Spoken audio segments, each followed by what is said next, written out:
Note the roll, please. Yes. Any public comment? Any emails received by the board members? Oh, ma'am. Moving on to the consent agenda items. First is going to be the minutes of the regular meeting of the Board of Directors held on March 5th of 2025.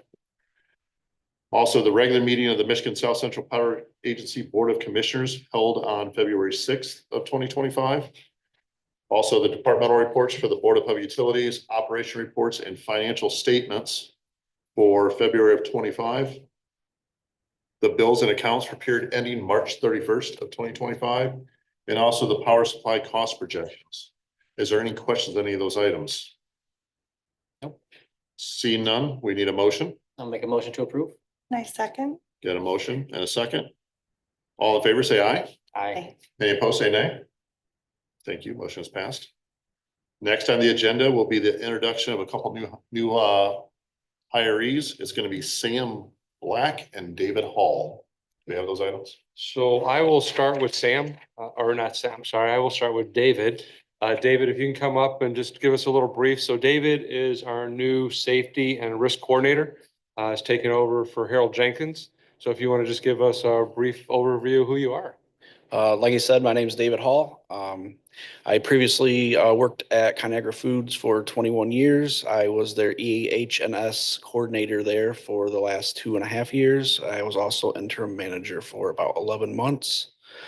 I am married. Me and my wife have lived in Coldwater for the last 17 years. She grew up here. I've lived here for 17 years. We're both active in the community. She has currently opened up her own private practice as well. So we're definitely looking forward to being active in the community, and I'm looking forward to keeping our team members and people in the city safe. Nice. Thank you. Glad to have you on. And Sam, if you want to come up, Sam Black is our IT support specialist, I believe is his exact title. He's been here for a few weeks, so I'll let Sam introduce himself. Like you said, my name is Sam Black, the IT support specialist. I have worked in IT for approximately 10 years now, various different industries going from schools to manufacturing.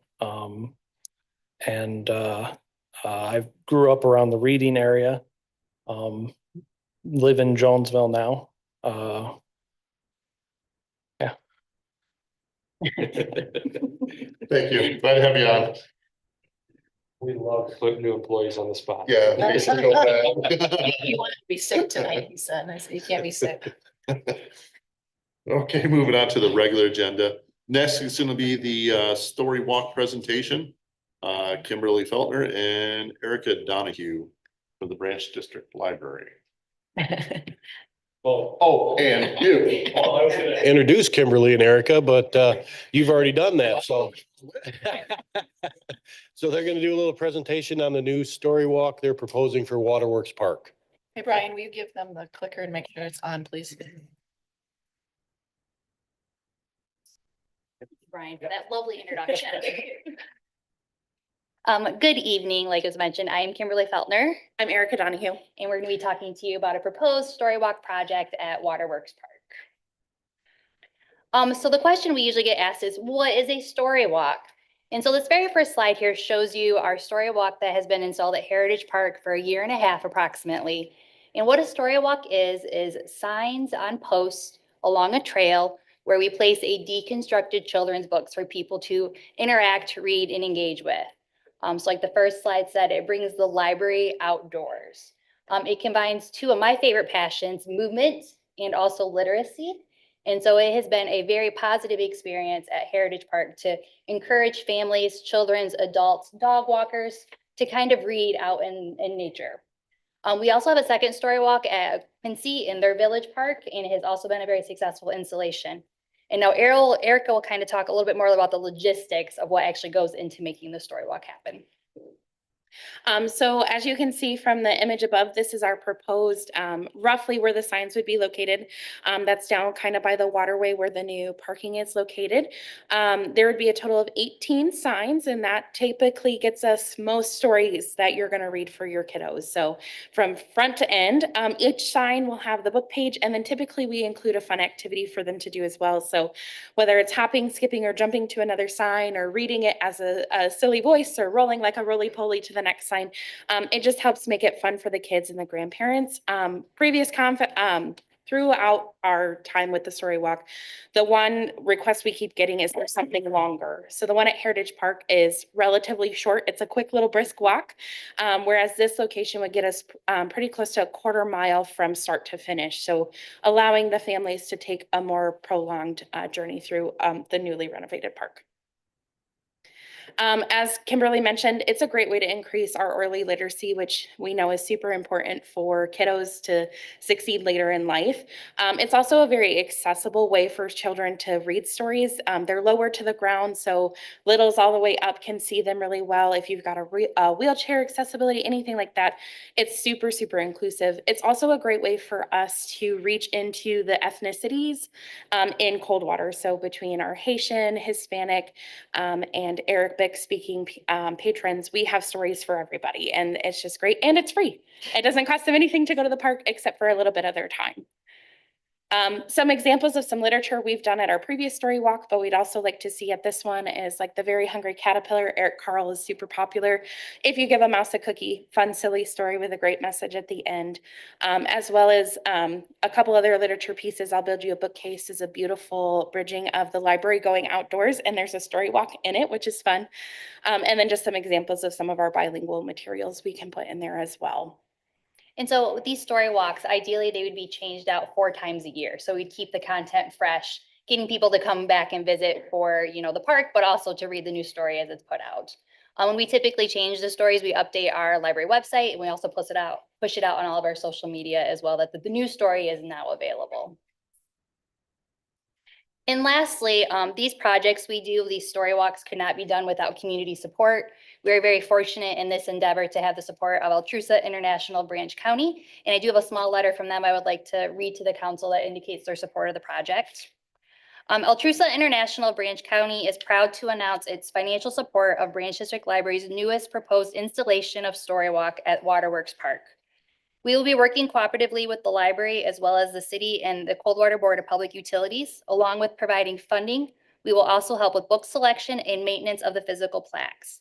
What is special with this project will be the selection of bilingual books, like Erica mentioned, which will promote and engage our various cultures in our area. We truly appreciate everything these groups do for our city. Respectfully, the Literacy Committee of Altrusa of Branch County. Any questions on the project? No, sounds great. Perfect. All right, well, thank you for your time this evening. Thanks Thank for you. the presentation. Next on the agenda is going to be the invoice Oh, cloud. we need to Oh, make a motion for, do we want to move forward with this project? Oh. Actually, I deleted it all. It's on there, you just don't see it. Yeah. Okay, I need Them all. a motion. Just trying to make a motion. What is the motion for? If we want to approve the installation of this story walk at Waterworks Park. Okay, yes, I make that motion. Support. Got a motion support. All in favor, say aye. Aye. Motion's passed. Oh, my goodness. Next on the agenda is the invoice cloud presentation. I'll turn it over to the utility director. Thank you, President Stevens, members of the board. So you have me to go over with this today. Stacy Russell, the customer service manager, was going to present, but had a family emergency, so wasn't able to attend. So what we've decided with Invoice Cloud is we're looking at switching our payment methods that we currently use for our bills. Right now, we use Payment Service Network. It kind of limits the amount and the different types of billing and payments that payment means that we can have from our customers. So next slide, please. So what Invoice Cloud does, it runs on the same platform as PSN. Actually, Invoice Cloud owns PSN, so it's an easy transition. It allows for more payment options for our customers, and we'll get into a little bit more of those later. A lot of it is pushed towards increased paperless billing to eliminate a lot of our paperless billing. We'll talk about that in a little bit with what the savings is. It also allows you to put multiple accounts together. So if you have multiple rentals that you pay for, you'll be able to put those together in a single billing application. And it's also easier for our customers to do auto pay, which is something that we really love because now a customer does not have to remember when their bill is due. All they need is to put in there the date that they wish it to be taken out of. Next slide. And also Invoice Cloud is a better communication means for our customers to be able to see their own usage, see their own bills, and look through different mechanisms to see what was my bill last year at this time compared to what it is this time for this year. And we're looking at eliminating the number of mail checks. Provides more information for our staff to assist our customers with as well too. One of the other things that this really allows us to, which we have been looking at for a while now, is allows us to take credit cards for tax bills. Currently, we do not have that because when you pay a tax bill by credit card or any credit cards, you're going to have a fee. Our current billing mechanism has us absorb those fees. By doing this, we're going to be able to allow our customers to pay their tax bill with a credit card and pass that fee straight on to the customer. So there's no decrease in amount of tax money that we're getting in. The tax money will be what the bill actually says. Also, it allows us, gives us a lot of information for our marketing department, our community engagement department, to be able to utilize to push that out to the customers. The convenience with auto pay, we already talked about this as well. Our customers will be able to set up the date that they want to pay as long as it's before the bill is due. So for instance, cycle 1 is due on the 3rd. So a customer could set it up that they pay it on the 3rd or pay it on the 2nd. Set it and forget it is kind of the way that you look at auto pay. Improvements to paperless billing. Invoice Cloud will send up to 3 reminders, either through a text message or an email to let individuals know that their bills are due. Eliminates a lot of additional paperwork and paper sending out of reminders that your bills are coming up due. Is it automatically paperless or do you have to opt out of paper bill? You have to opt in. Opt in. You have to opt in or opt out. I believe you opt in. You opt in, you click the box saying that you're opting in to eliminate your paperless, to go paperless. I know we pushed that a little bit about a year ago, got a little bit of response, and part of it may be because of the clunkiness, the way that PSN has it set up, but this does it a whole lot easier. There's a lot of, in a couple slides, you'll see there's a lot of tutorials and self-help videos that Invoice Cloud has for customers to be able to do that. This just gives you an example of some of the potential cost savings by going paperless. So let's just say that we have roughly 7,000 residential customers, 30% of them sign up for paperless. That saves on a yearly projection about $13,000, a little over $13,000 to the utility to not have to send out all those paper bills, those envelopes, everything else. Paperless is a lot of what the credit card companies and everything are doing nowadays. As we talked about, this is just a sample screenshot of the ease to go through and pick up, how do I do this in my account? How do I enroll in auto pay? How do I do PayPal? How do I do this? There's videos in there. There's also just little screenshots of how to physically go through there. Makes it a lot more customer friendly, easier to use for our customers. So in summary, we're increasing the number of payment accepted for us. As you can see, standard Visa, MasterCard, American Express, Discover. We're going into PayPal, Google Pay, Apple Pay, Venmo. Text to pay is something that we're looking at as well too. So what this system will do is we'll send you a text message saying you've got a new bill due. Once you get that bill, you can either pay it. You say, do you want to pay now? You type in yes. And hit send, it'll go automatically pull it out of the account that you've already got it set up for. If you decide not to pay it right now, you want to pay it right on the due date, a few days before, they'll start sending you a text message saying, hey, just a reminder, your bill is due. Do you want to pay it now? And it goes through that same process. So that's something that we're looking at as well too with this new system. Auto pay allows us to do a better job with auto pay on that. You can see your billing history over the previous 24 months. more assistance with our customers with Invoice Cloud, a lot more capabilities with our customer service reps. Like I said, it's a lot easier for us to be able to communicate with our customers and our customers to be able to set all that up in there. And the next slide, so right now we've been working with them, going over training with our customer service department, more with our customers, more work getting ready to release it with our community engagement on our website, letting people that know that this is coming. But our go live date is May 21st to switch over to the new system. From my understanding, there should be nothing that our customers currently have to do unless they want to re-enroll in something or a different type of payment type setup. Either right now we do emails, but if you want to do text, put in your phone number, click on the button that you want to do text, and then we move forward from there. Any questions? I know that was kind of quick, but more coming for that. We truly believe that this is going to be more beneficial to our customers, as one of the things that came up in our customer satisfaction survey was the ability to pay either by text or the ability to pay through Venmo or another third party that way. So we're continuing trying to push forward with some of these things and make it easier for our customers to be able to pay. I do know during tax time, it's one of the biggest things that we hear about is why can't I pay by credit card? And you can either write a check or bring in cash, but by being able to do a credit card and pass those fees on, it's going to be a lot more beneficial for our customers as another payment option for that. Is there an app for this?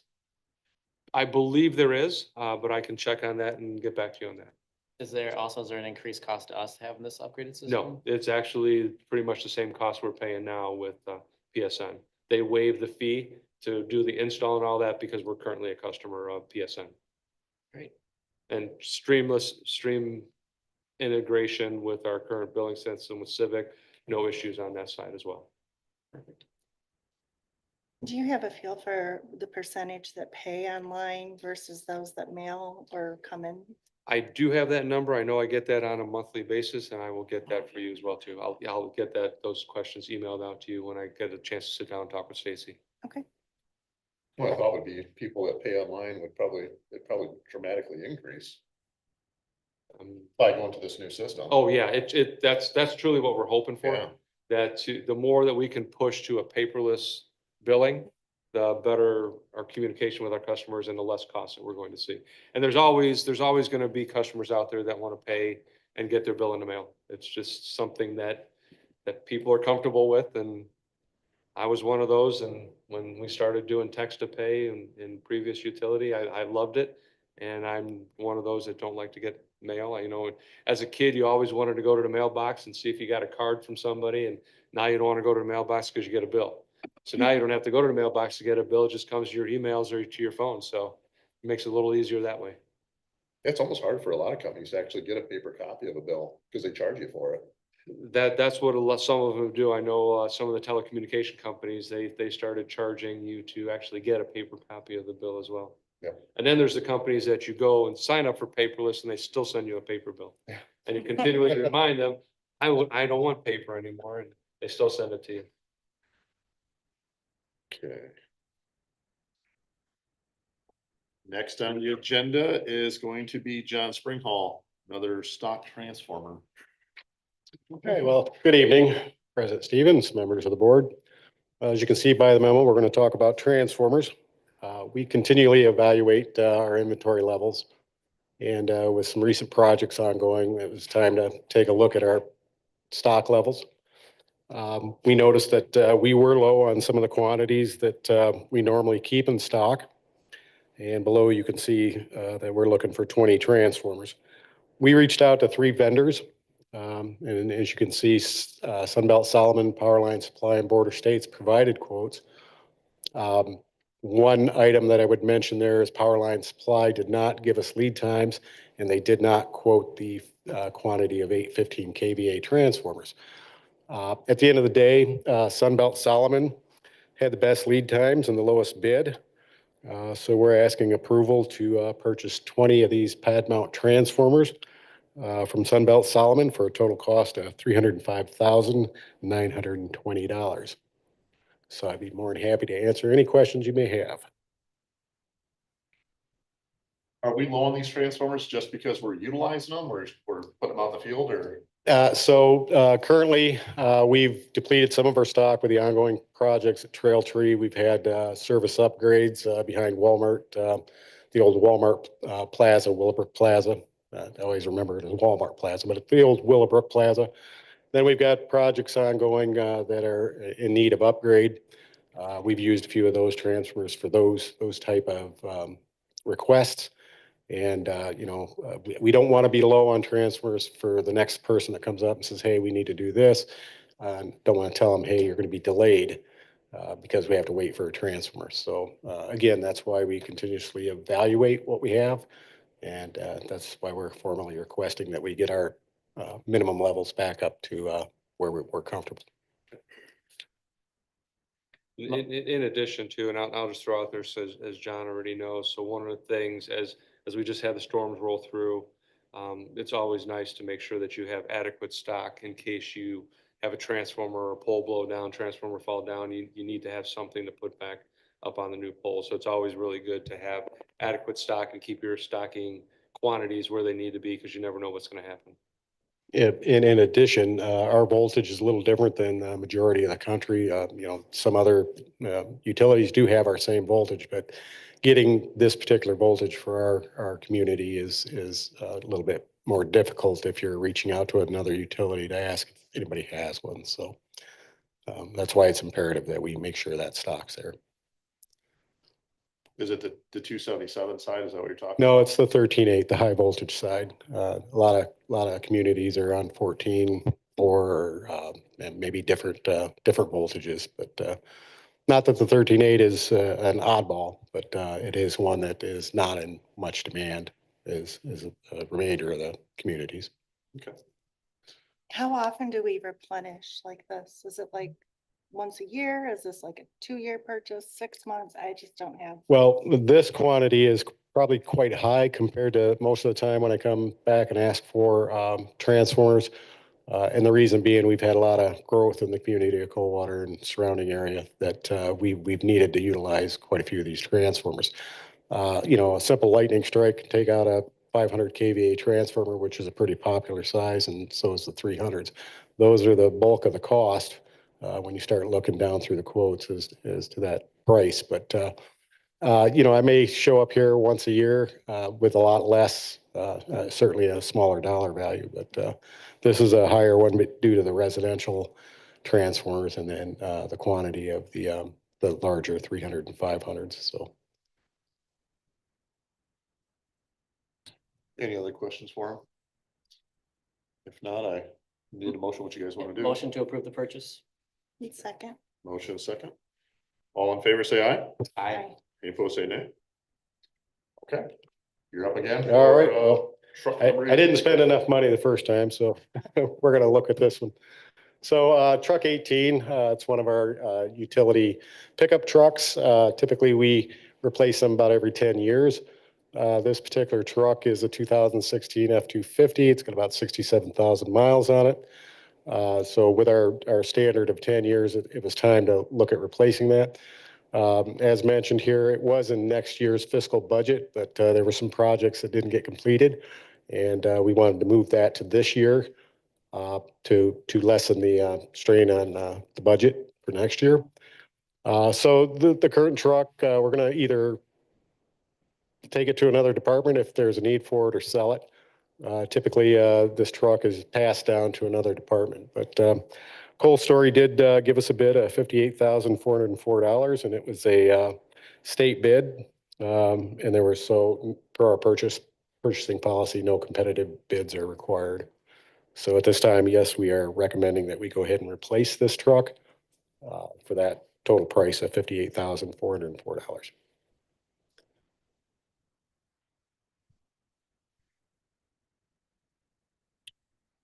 Any questions on the vehicle or? Need a motion? I make that motion. Support. A motion support. All in favor, say aye. Aye. Any opposed, say nay. Motion is passed. Thank you. Thanks, John. Next on the agenda is the trickling filter maintenance. Turn it over to you, John.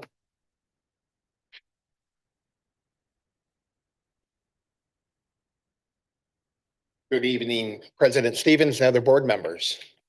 So I'm coming in front of you today. I need some maintenance done to our trickling filters. If you ever drive by the wastewater plant, the three big rounded domes are there. What a trickling filter, I'll just give you a little history. What the trickling filters are they remove the nutrients out of the water, phosphorus, ammonia. They are the big contributor of removal for us. They were originally installed back in 1970s. I couldn't give you the true year on that one. We just went through an upgrade in 2017, and that upgrade, we went from hydraulically ran to mechanically driven. That pretty much what that means. Now there's a center column in the inside of it, and there's a motor sitting on top, and it spins. We can control it now with our SCADA system. So we can regulate how much flow we want to go through each one and shut one down or go in reverse and all that good stuff. And they also replaced the inside filters that was in it. So that was a pretty major project that was done. But we have noticed on one of ours that we are breaking drive belts in them. We called the manufacturer in, they went through it. Reason is all the bearings on the inside are being smushed down. So it's not operating. I mean, water's still going through it, but it works better if it's spinning. So I received a quote for replacement parts and for the company West Tech to come in and do the repairs. The quote for the labor is only for one trickling filter. They will teach my workers how to do it on the other two. So, but the price for the parts itself, that's for all three. So I really don't have to come back and later down the road for a labor cost.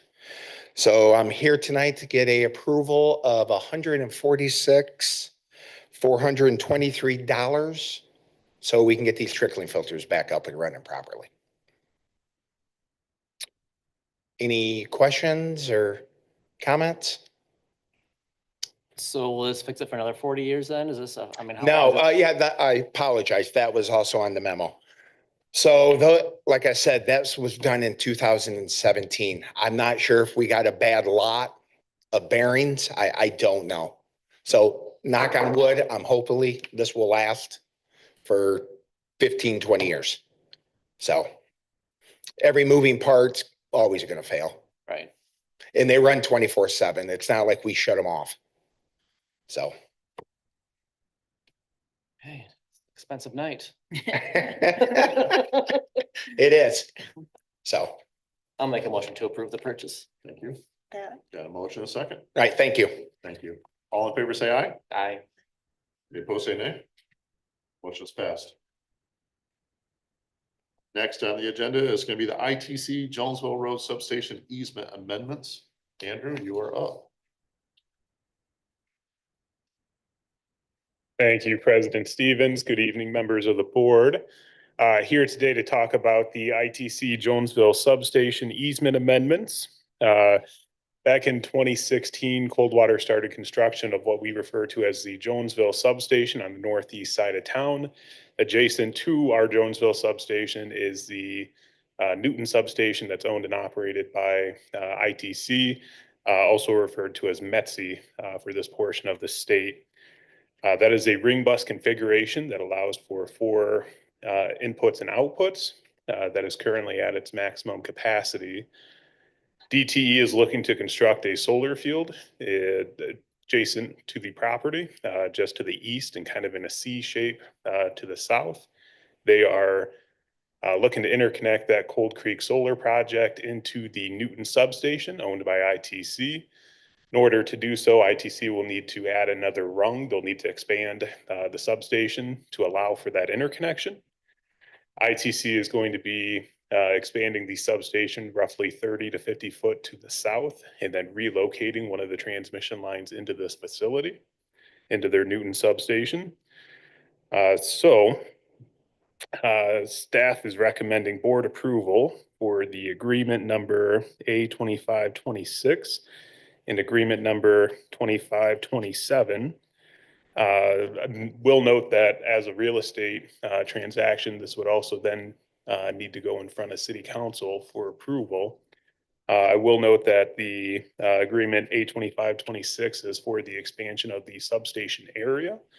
And then the agreement number 2527 is for the relocation of that southern transmission line into the facility. And then Nikki, there is a map that might give a better description of this in Exhibit A towards the end. While she's finding that, would be happy to answer any questions you may folks may have. How's this benefit us? So two ways. So with the expansion of the substation, that will allow for two interconnections, one which will be taken by ITC, then one that could potentially be taken by Coldwater in the future. Immediately directly to the south, Coldwater has an option on the land. This is where we were looking at siting two LM6000 generators for about 90 megawatts. Coldwater still holds that option and may decide to install our own generation in the future, natural gas, battery, what have you. That would then therefore be able to interconnect directly into the transmission system without needing to pay for the transmission network upgrade costs, which could be, 10 million plus.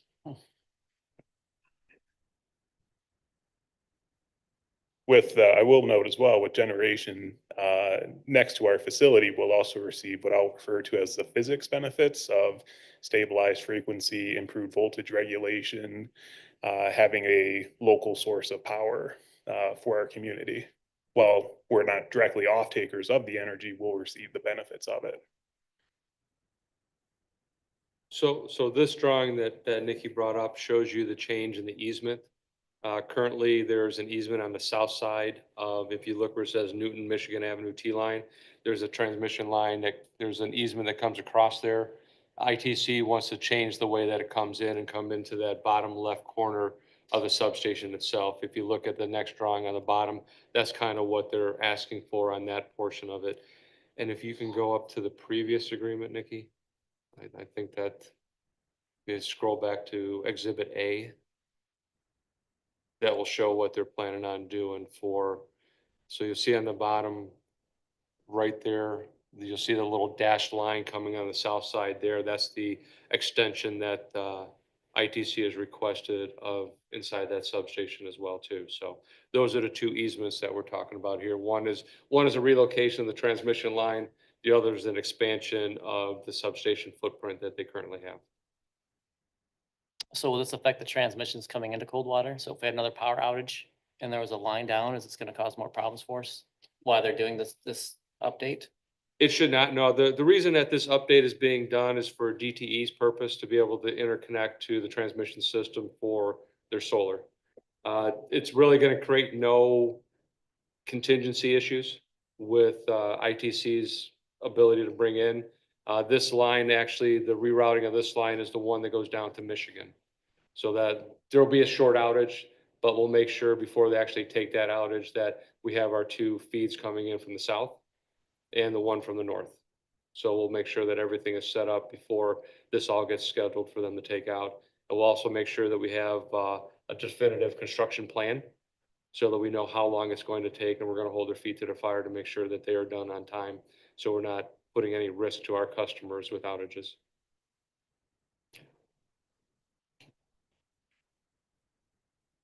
Anything else, Andrew, you want? That is all I have. That's all I have. Okay. Any questions for either the director or for Andrew?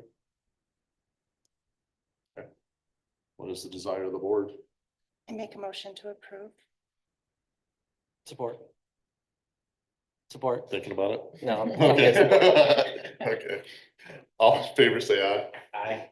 Any opposed, say nay. Motion is passed. Thank you. I appreciate it. Next on the agenda is a preliminary budget presentation. Nope, you have number 7. I did not put this one, did I? Oh, my goodness. No, right there, Okay. right there. DTE Jonesville Substation easement now. Yes, thank you, President Stevens. Sorry about So- that. I didn't mean to pass you over. You're good.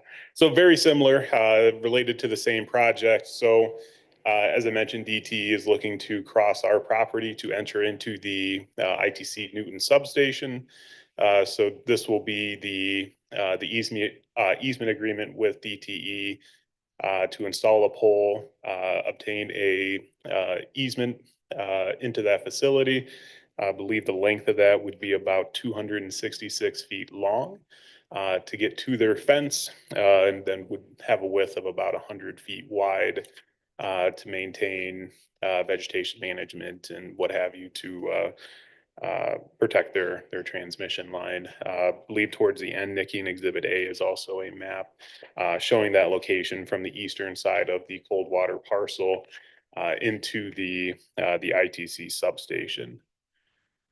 So a little bit of color. One more, Nikki, that's a little busy. That's better.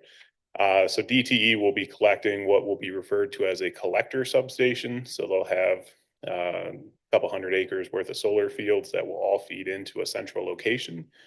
And then that is how their solar field will connect into the bulk electric system operated by ITC. So the red line on the left inside the substation area is depicting the ITC expansion of the substation, adding another rung to the bus, essentially. And then the blue line crossing the field is going to be the DTE transmission line intercepting that substation. And we'll note there'll just be a single structure on the Coldwater parcel there.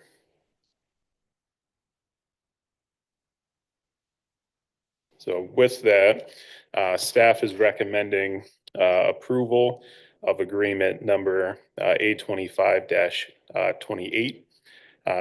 Given that the lease agreement involves a real estate transaction, this particular agreement will need to be forwarded to the city council for approval as well. So with that, we'd be happy to answer any questions you folks may have. No, if there's any questions, need a motion. Motion to approve the easement. Second. A motion second. All in favor, say aye. Aye. Any opposed, say nay. Okay, motion's passed. Thank you all. Thank you. Next is going to be the preliminary budget presentation from Tom Eldridge.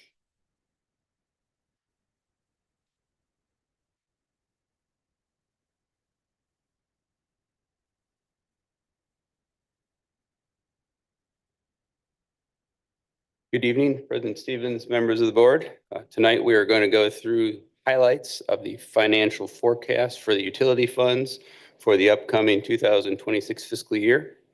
Within these slides, I'll make reference to potential capital purchases, forecasted rate increases, and a potential large bond issuance. Many of these items have been discussed previously, and some are being introduced for the first time. No one is asking for any decisions to be made on any of these items tonight. We're simply giving an update on the forecast as we see things playing out for the 2026 fiscal year. Normally, we'd have Carmen up here, but like Stacy, she also had a tragedy in her family, and so she's had to be out of state a couple times the last couple of weeks, so you get me. That's okay. All right. So we're going to start with the electric fund. We are projecting revenue at $53 million. That is based on similar usage as we're seeing right now. We're not factoring a growth factor in there, and we are not factoring any rate increases into there. On the power cost side, the projection we've gotten most recently from AMP is roughly 8.2 cents per kilowatt hour. It's similar to last year's projection. And that's based, and then we would be, their estimate for our usage would be 481 million kilowatt hours. You factor those things together, you come out to about $38 million of energy purchases that we would be making. With the fact that their projection is higher than our base cost, then the difference between those two ends up going into the PCA, the power cost adjustment. And so part of that $53 million is power cost adjustment. AMP has traditionally been high in their estimates. It doesn't really impact our bottom line.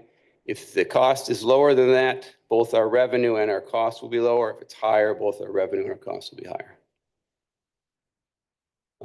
Some of the other major expenditures within the electric fund, say wages and benefits. Utility-wide, we're looking at about $7.2 million of wages and benefits. Just about half of that, $3.2 million is forecast. The electric fund, that's wages, health insurance, payroll taxes, defined contribution payments. Defined benefit plan payments, we're hopefully going to see a small decrease from the current year. As I think you're aware, we've been paying in additional into our plan for quite a few years now. We've built up a surplus because we've basically, our trajectory on the DB plan, I'm not going to get too deep into it, but it's been up. The costs have been increasing. We see this trajectory, but we're getting very close to the apex of that. And so as we get close and we have some surplus built out, the hope is that we can pull $100,000 out of our surplus next year. That's, the market's been kind of rocky right now, so I don't want to so until we get our actuarial in the spring, I don't want to commit to that, but the plan is to start being able to lower our costs. Pilot costs, about $3 million. Pilot is payment in lieu of taxes, and those are based on utility sales. Those go to the general government. The pilot costs for 2026 are based on actual sales from 2024. So that's a number we have set in stone. Depreciation expense of roughly $2.6 million. Interest payments, we have 3 debt issuances currently on the books, and $570,000 would be the interest payments for the combined 3 debt issuances. And with all those, right now we're looking at roughly $2.8 million being able to be invested back into the system equity. I won't go through each one of these items, but we have a capital forecast of $2.9 million of spending for next year. As you can see, we got a bucket truck. That's a truck that would have been approved probably a couple years ago because those need to be approved a couple years in advance. Transformers, work at the Bennett Street substation, a potential outage management system, that would be software. That's it for the electric fund. We'll move into the telecom fund. Now, telecom fund, obviously, this is our smallest utility versus the electric fund, which is our largest. Looking at revenue of $2.3 million, which is actually lower than it is right now because of the fact that we're taking the Skidder system off. So by taking Skidder, you're lowering your revenue, but you're also lowering your costs. And Skidder had eventually was really more of a pass-through system. So the removal of Skidder doesn't necessarily impact our we'll call it our profit per se, but it does take away a service. Right now we're using similar numbers to what we have as far as with our gig fiber customers and our cable modem customers. The trajectory is internet customers have been, or the fiber customers have been increasing, but as they increase, we tend to see the modem customers go down. So then we have interfund rates that we charge from the telecom fund to the electric, water, wastewater, and the general fund. We are going to increase those 3%, but that's an internal thing. Forecasted wage and fringes of $1 million. Fiber access fee paid to the electric fund of $232,000. That's a reimbursement to the electric fund for the fact that the electric fund owns the fiber system, and that is equal to the depreciation that the electric fund has for that equipment. Depreciation of $250,000. Right now, we are projecting that we would have a net loss in this fund, but cash neutral. We're hoping that it's a little better than that. The last 2 years, we forecasted a loss. Last year, we came out ahead, and this year so far, we're looking like we might come out ahead. So we tend to be conservative on our estimates. And then, oops, I went too far. Okay. Not as much capital in the telecom fund, $240,000, which roughly equals our depreciation. A couple items on there. Most of that is upgrades and expansion into the system as far as with new customers. Water fund. Water fund revenue projected at $4.7 million.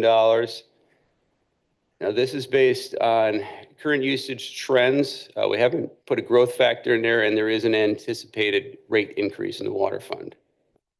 Expected wage and fringes of $1.5 million, defined benefit contribution payment, or defined benefit payment of $210,000, $810,000 of depreciation, interest payments of $50,000.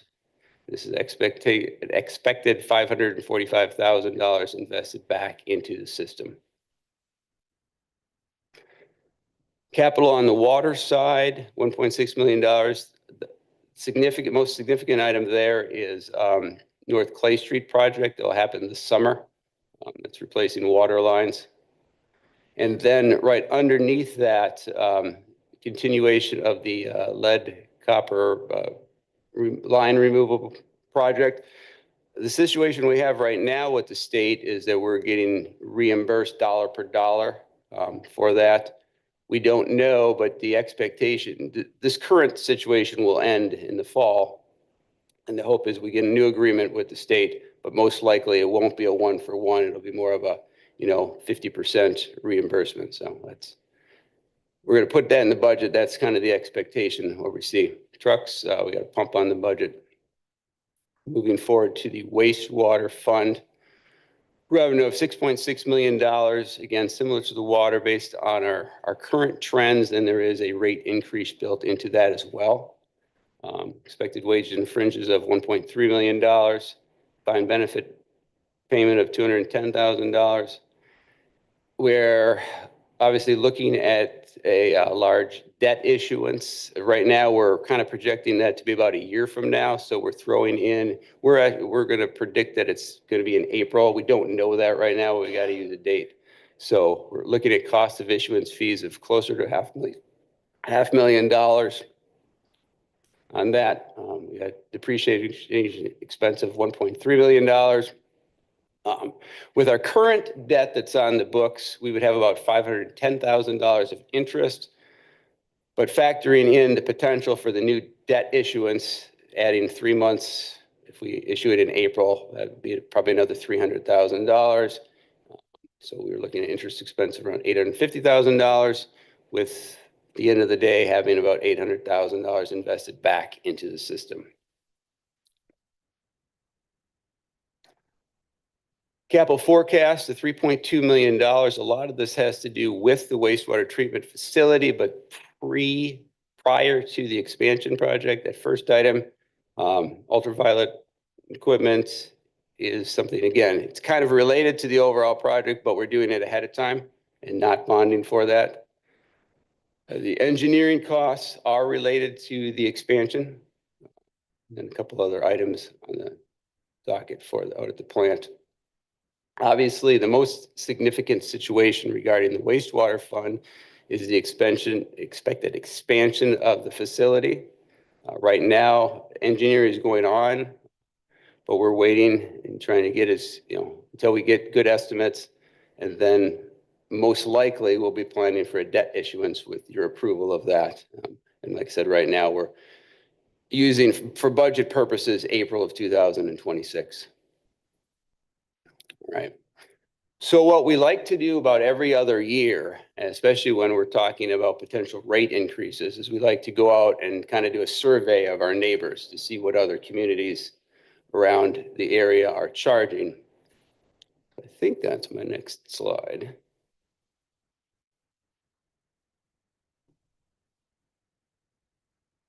I've only got one more.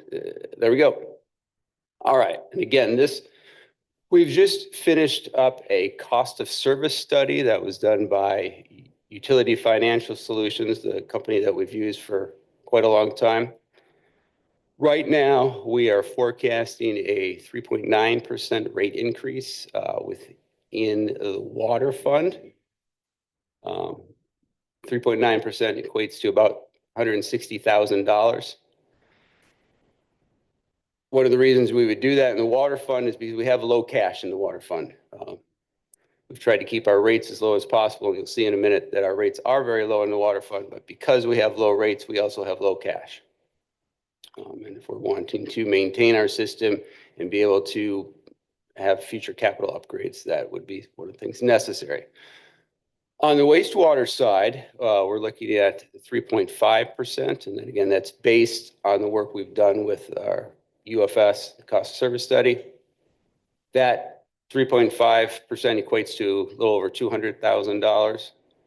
Now, wastewater is a way different situation than our water fund. So on the wastewater side, we have very healthy cash balance. And the reason we have a healthy cash balance in wastewater is, and Chris will remember this from over the last 7 or 8 years, we have anticipated doing a large expansion project. We haven't known exactly when it was going to happen, but because of that expectation, we have continually tried to go through incremental rate increases so we don't have rate shock on the system. And we've been doing that, I think, back since about 2016.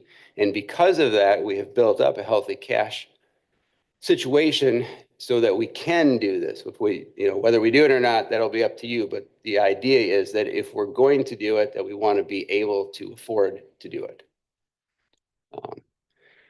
Now, even though we have plenty of cash in the wastewater fund, in order to issue debt, we have to have appropriate debt service coverage. And basically that's based on our operating revenues divided by the debt payments. And there's certain usually covenant requirements are about 1.25 times, meaning 1.25 times operating revenue over debt payments. Try to build a little bit of a cushion in there. But again, that's based on our work with UFS.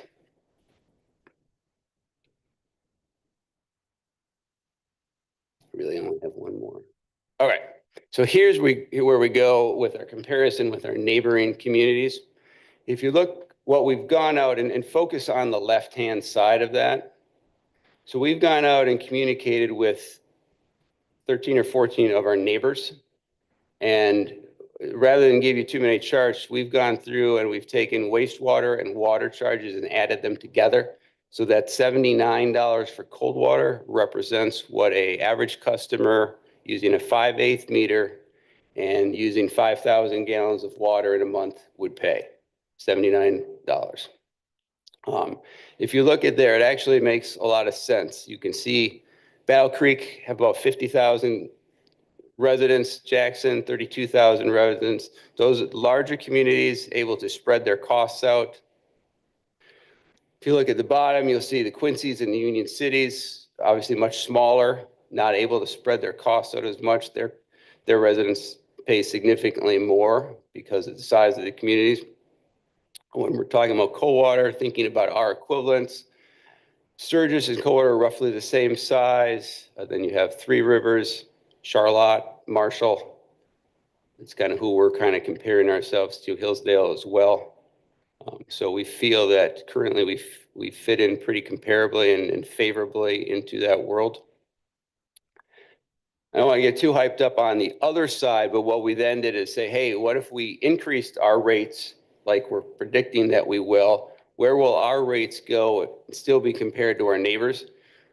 As we did our survey, we asked communities, hey, are you raising your rates? Not everybody knows, especially you never know who you're going to speak to.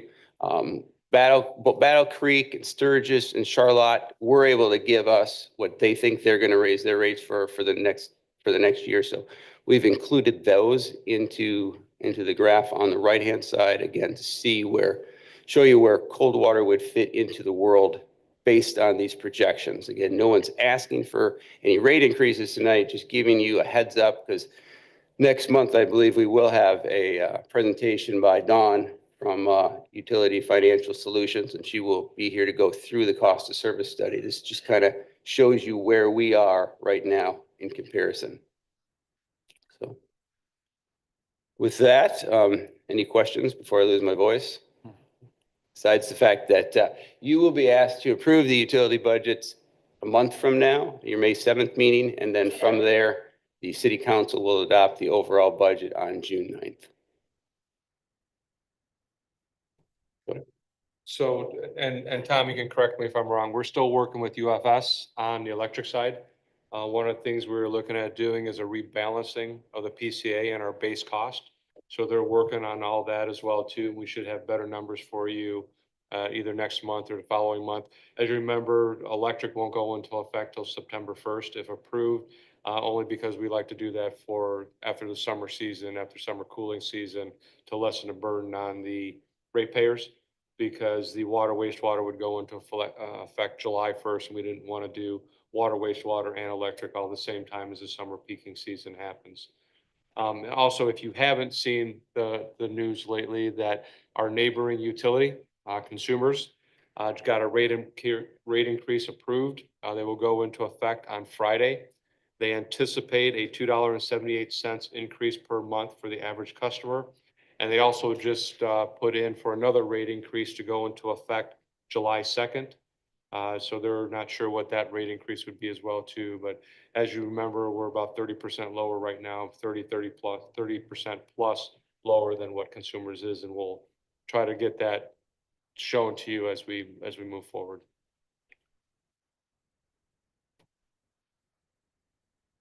Any questions for Tom?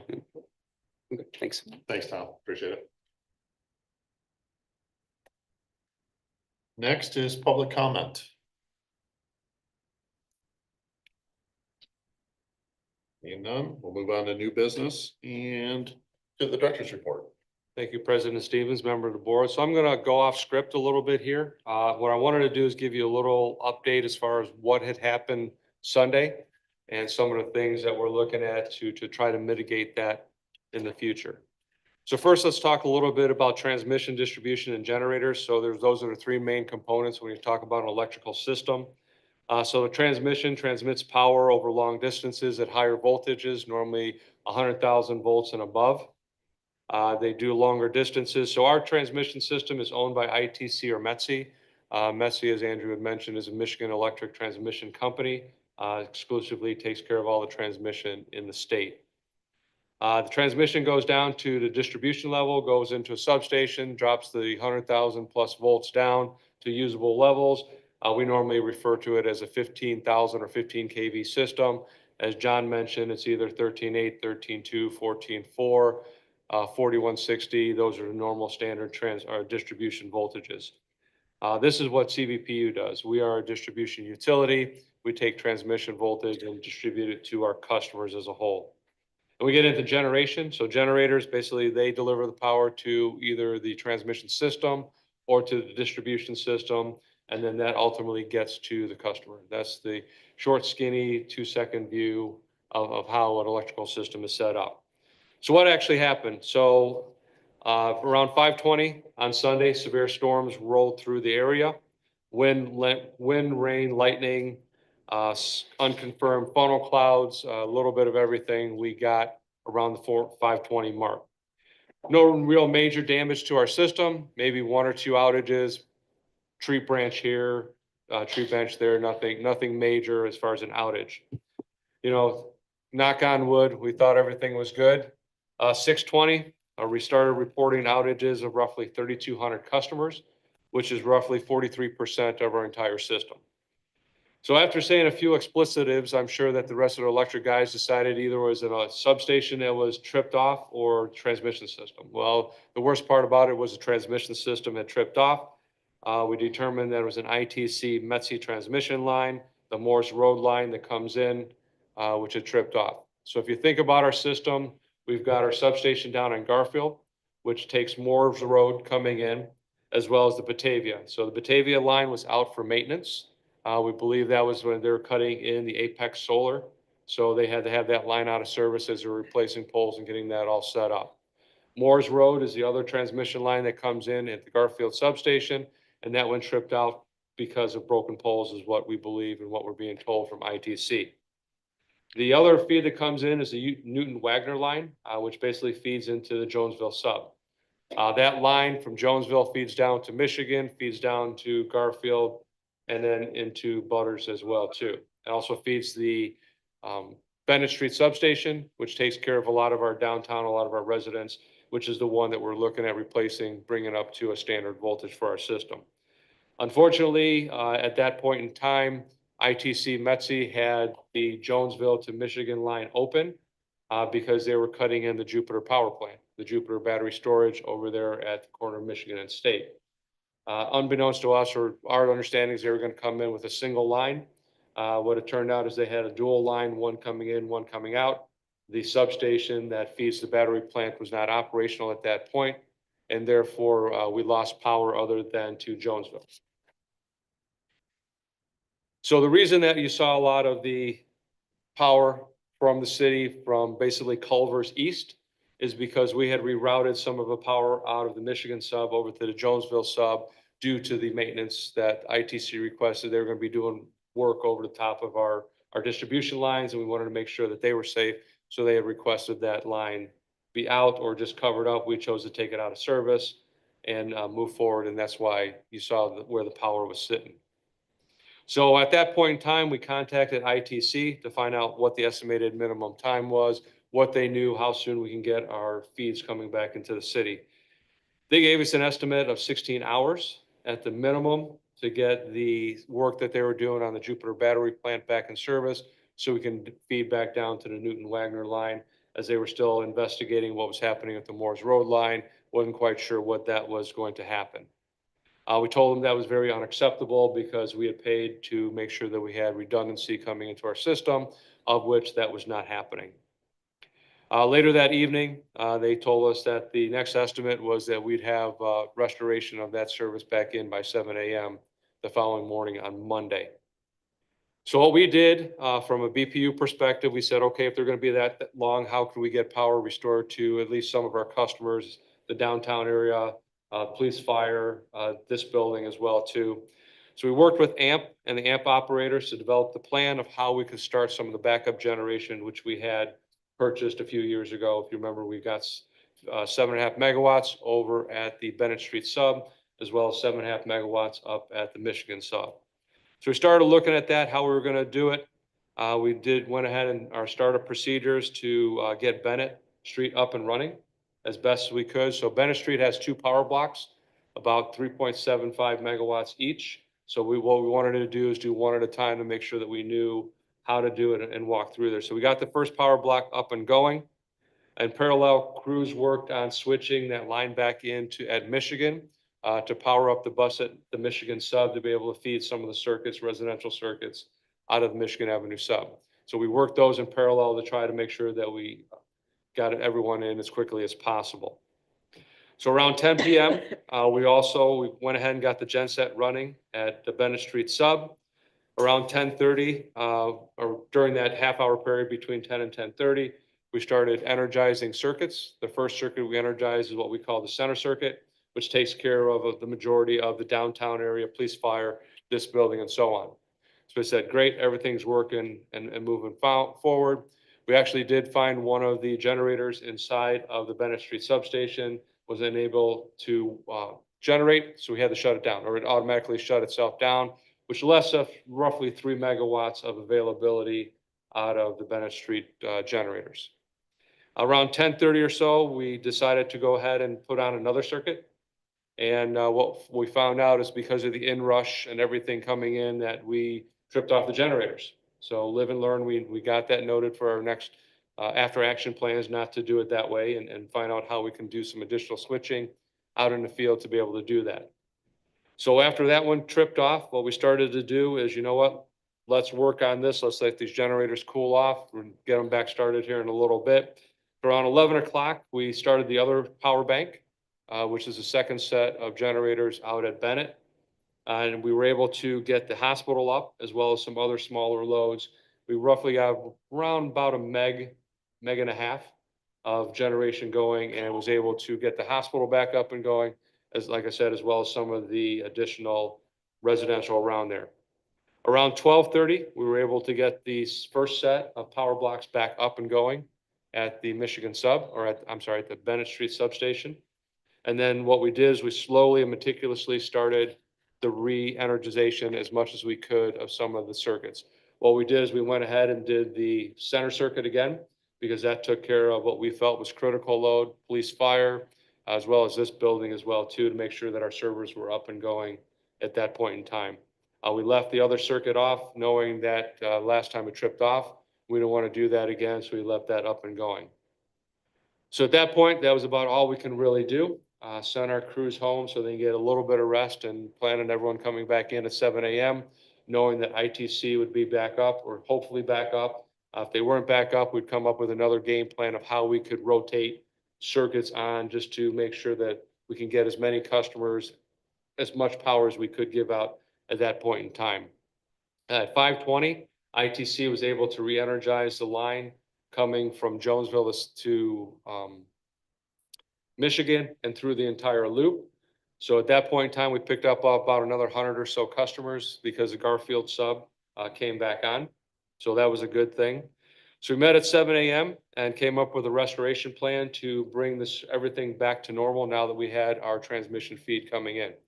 Unfortunately or fortunately, however you want to look at it, for safety reasons, we had to drop load again because we could not just turn customers back on with our generators running. So pretty much we were islanding everything with our generators. We had to disconnect all that in order to be able to refeed that with the standard normal power. So around 8:30 or so, we started that process.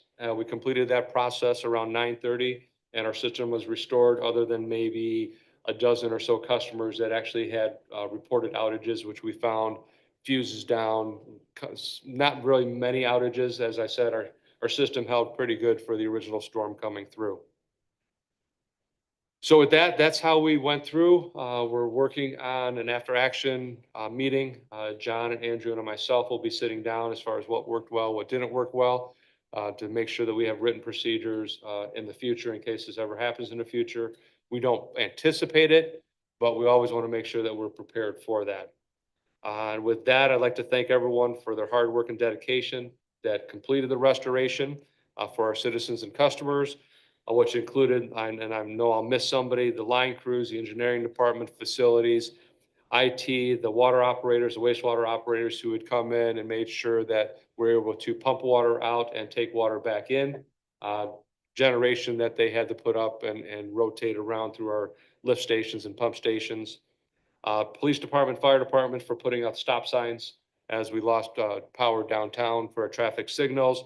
All the support staff for community engagement for getting out the information, as well as everyone else as well as our customers for having the patience with us as we tried to work through this. But I'd be happy to answer any questions before we moved on to the actual director's report. No questions? Well, good job. Thank you. We will pass that all along. So continuing on with the director's report, first is the power cost adjustment. So this month's PCA was 0.01207 and 0.01243 for secondary meters. You may say that that's a little higher than the last 2 months, which were zeros. And here's a couple reasons why. Gas pricing is up.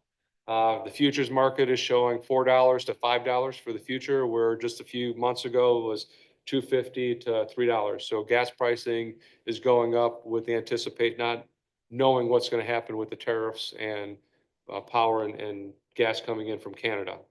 In addition to that, we saw higher transmission costs, which are all factored into the PCA as well.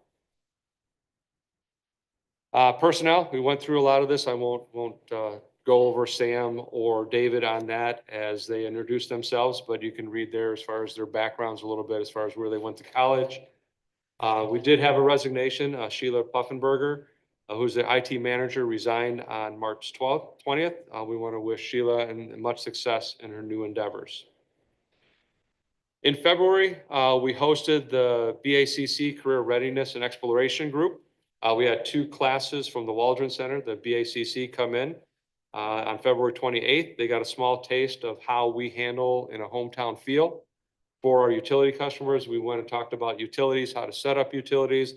We talked about hiring, employment, as well as safety. So a big thank you to Stacy Russell and Nikki Luce for their presentations. And you'll see after this, because I'll forget it all the time, as there's a couple of thank yous from them for hosting us and the enjoyable time that they had. Wednesday or March, March is reading month. So United Reread, we went through and participated in that as well too on March 20th or March 19th. I'm having difficulty reading my own writing, or Nikki's writing. How's that? We had several employees report to represent ourselves and read in various schools. So we want to thank them as well too. Overall, United Way had over 157 volunteer readers throughout the county reading to different schools. And like I said, a special thanks to all of our employees that participated in that. And there's a small smattering of pictures of everyone that read it throughout that. On the city side, spring is here, even though it doesn't feel like that. Half the days they go out there, it's still in the 40s and 50s. But spring is here, and the city wants to remind everyone now is the time to bag yard waste. No longer can you push it to the curb and hope the big vacuum sucker comes around and picks up those leaves. You need to put those in the leaf bags. So please make sure that that happens. We're going to start picking up on April 7th, as well as brush pickup on the Mondays starting April 7th, but every Monday they'll be picking up brush as well too. And that goes weekly through the month of October. Brush pickup will be the first Monday of April, May, and again in October and November. So please plan accordingly as you're trimming your trees or picking up your brush. Utility shutoffs, April 15th, we will begin utility shutoffs for all services. If you remember, from November to April, we do not shut off electric. Now we're going to be able to do that to disconnect all services. So we'll be back to our normal schedules for all that. If anyone in the community, any of our citizens have any questions, they can call our office, 279-9531, or they can also get help with 211, which is a service that provides different resources available to our customers. In observance of Good Friday, the city and CBPU offices will be closed the entire day. It used to be a day, we'd work a half a day, but now we're only going to be open the day before and on that following Monday, so we'll be completely closed on Friday, April 18th. It's that type of the season again for everyone's favorite season, which is hydrant flushing. It's another one of the seasons we like to throw out there for everyone. So we're going to be starting that the week of April 21st. We'll be working 2 shifts as we have in the past. One group will come in from 6 a.m. to 2 p.m. The others will come in from 2 p.m. till 10 p.m. We'll start in Ward 1 and then go Ward 4, Ward 2, Ward 3 respectively. As always, if you see any discoloration in your water during this period of time, please run your cold water for a period of time. That little bit of discoloration will disappear, which is caused by the little bit of stir up as we flush the hydrants. If you have and in the past, if you have any questions, please call our offices, but also you can watch our flushing maps and see how we progress through the system online or click on the link that is attached as well too.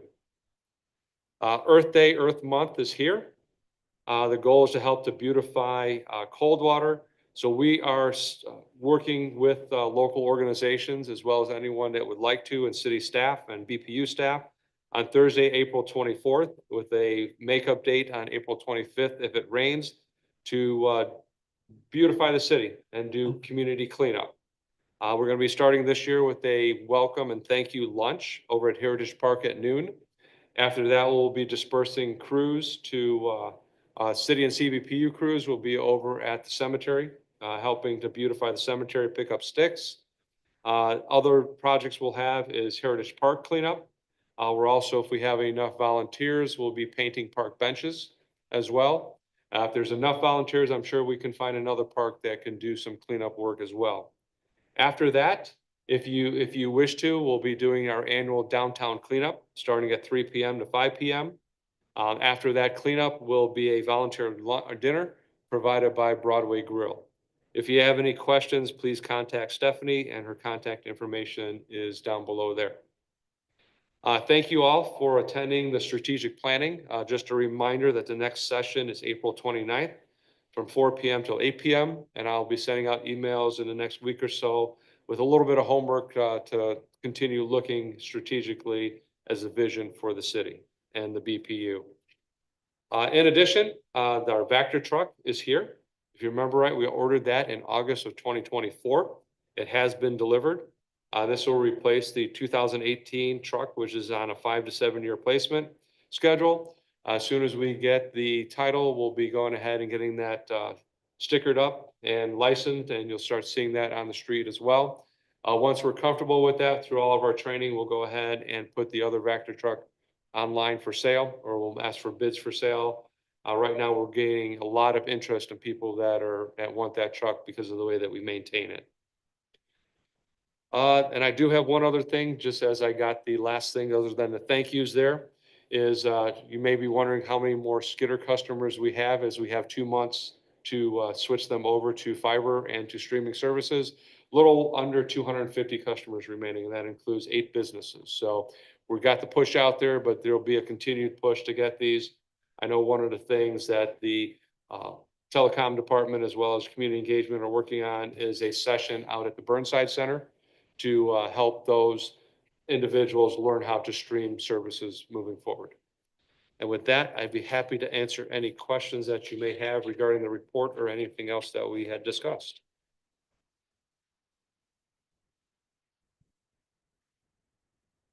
Thank you. You. The date of the next meeting?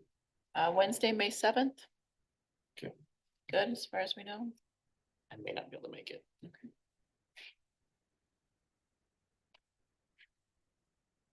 Okay, next we'll be going into a closed session pursuant to section 8H of PA 267 of 1976. To consider material exempt from discussion or disclosure by the state or federal statute. I need a motion. Motion to go into closed session. Thank you. Second. A second. All in favor, say aye. Aye. President Stevens, Roll call Aye. vote. Member Mackin. Aye. Member Smoker. Perfect. And for this closed session, I'd like to also have Andrew Cameron in there as well. Okay. I'll grant you permission.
Any questions before adjournment? Okay, now, we're adjourned.